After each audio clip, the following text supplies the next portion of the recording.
introducing the first episode of my new series, The Deep DISCOG Dive. This will essentially be like my quick review basharoos where I go through albums very quickly, but instead of solely new releases, I'll be going through the full discography of a given band or artist. I'll put up the list somewhere of the ones that I want to do at some point, but if you have any suggestions, please let me know. Also, if there's an artist that doesn't have enough albums to make a full video on, but they belong to a specific genre, then I could try covering that too. For example, boy bands. I wouldn't be able to do a video on just like the Jonas Brothers, but I could do one on multiple boy band albums. You know what I mean? Again, if you have any ideas, let me know. But today, let's start with a band that is very near and dear to my heart.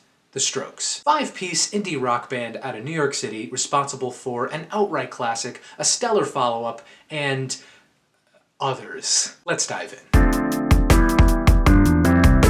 Have you ever eaten something that you absolutely loved at first taste to the point where you wanted it at every meal? But then as you got older you started to have it less, not because it got worse or anything, but because maybe you got sick of having it so much, or you just moved on to other things to eat. And now when you have it, you do still enjoy it, but more as something that helped define your tastes and set the course for what you would eventually discover and enjoy. My point is, my vinyl of this record tastes terrible.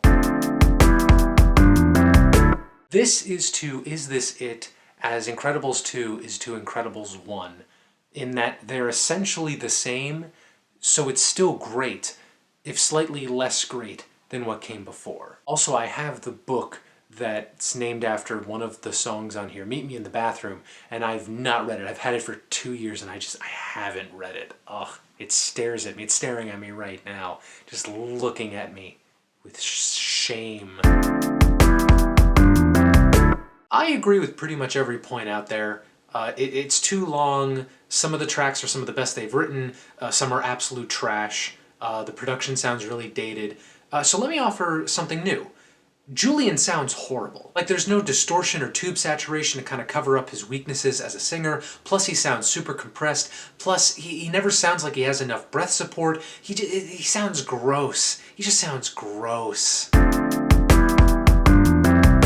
you ever get whiplash from listening to an album? Or am I just a very physical listener? It's probably that. I'm just gonna say it. I think this is their third best album, and on certain days, I'd even say it's their second best. Here's my Twitter account. Go tell me how wrong I am. It's fine. It's fine. This EP doesn't exist yet, but it's fine.